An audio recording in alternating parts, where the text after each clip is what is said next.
தேவனுடைய நாமம் மகிமைப்படுவதாக. இந்த கால வேளையை உங்களை சந்திப்பதில் மிகுந்த மகிழ்ச்சி அடைகிறேன். இந்த நாளில் யோபு பக்தன் 1ஆம் அதிகாரம் 1 வாசிக்கிறோம்.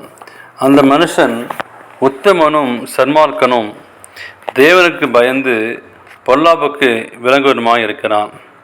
இந்த நாளின் செய்தியானது உத்தமனுக்கு கிடைக்கும் வெகுமதி. இந்த நாளிலே அநேக பிள்ளைகள் வாழ்ந்து கொண்டிருக்கிறோம். ஆனால் அவருடைய வாழ்க்கையை ஒவ்வொரு நாளும் ஆண்டவருக்கு பிரியமான வாழ்க்கையை அவ்வளோதான் என்று சொல்லி நாம் எண்ணி பார்க்க வேண்டும். நம்முடைய வாழ்க்கை உத்தமமான வாழ்க்கையாக இருக்கிறதா என்று சிந்தித்து பார்க்க வேண்டும். உத்தமன் என்றால் குறைவில்லாமல் நீதியை செய்கிறவன். உத்தமனாய் நடக்கிறவனை பார்த்தால் சிலருக்கு பிடிக்காது. நீ எங்களை காட்டிலும் பெரிய உத்தமனோ என்று கூட அநேகர் பேசுவார்கள். ஆனால் நீங்கள் நாளும் கவலைப்படாதிருக்க வேண்டும்.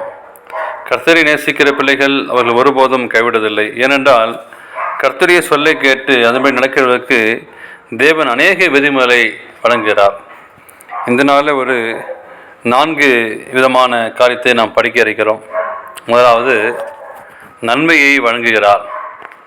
சங்கீதக்காரன் சொல்கிறார், சங்கீதம் 84:11, தேவனாகிய கர்த்தர் சூரியனும் கேடகமானவர், கர்த்தர் கிருபையும் மகிமையும் அருள்கிறார், உத்தமையாக நடக்கிறவர்களுக்கு நன்மையை வழங்காதார் என்று சொல்லி நான் வாசிக்கிறோம்.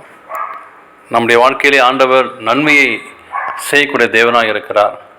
அந்த நன்மையான ஆசீர்வாதத்தை நீங்கள் நானும் பெற்றுக்கொள்ள வேண்டும்.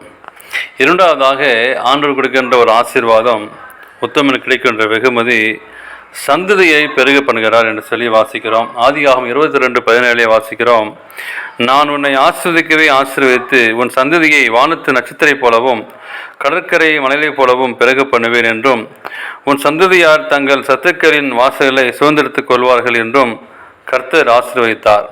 ஆம், தேவனுக்கு பிரியமான பிள்ளைகளே, ஆண்டவர் கொடுக்கின்ற அந்த உத்தமன் கிடைக்கின்ற வெகுமதி இரண்டாவது, சந்ததியை பெருக பண்ணக்கூடிய ஒரு ஆசீர்வாதம்.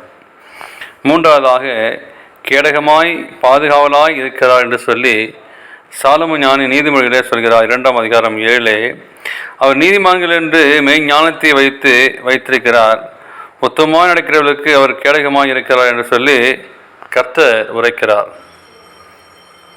தேவன் தருகின்ற ஆசீர்வாதத்தில் 4வது இன்னொன்று பார்க்கும்போது, கையின் பிரயாசத்தை அவர் ஆசீர்வதிக்கிறார். நாம் யோபிலே வாசிக்கிறோம். 1ஆம் அதிகாரம் 1-1 வசனம், 9ஆம் வசனம், 10ஆம் வசனம் வாசிக்கிறோம். ஊத் தேசத்திலே யோபு என்னும் பெயர் கொண்ட ஒரு மனுஷன் இருந்தான். அந்த மனுஷன் உத்தமனும் சன்மானும் தேவனுக்கு பயந்து பொல்லாப்புக்கு விலகுவனுமாய் இருந்தான்.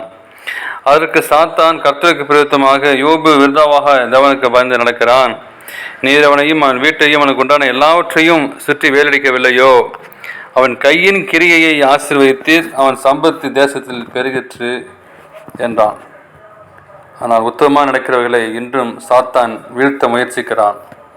ஆனால் தேவன் அவர்களை பாதுகாக்கிறார். இதை கேட்டுக்கொண்ட அருமையான தேவனுடைய பிள்ளைகளே, நீங்கள் நானும் உத்தமமாய் நடக்கின்ற போது நமக்கு ஆண்டவர் நம்மை பாதுகாக்கிறார், நம்மை ஆசீர்வதிக்கிறார்.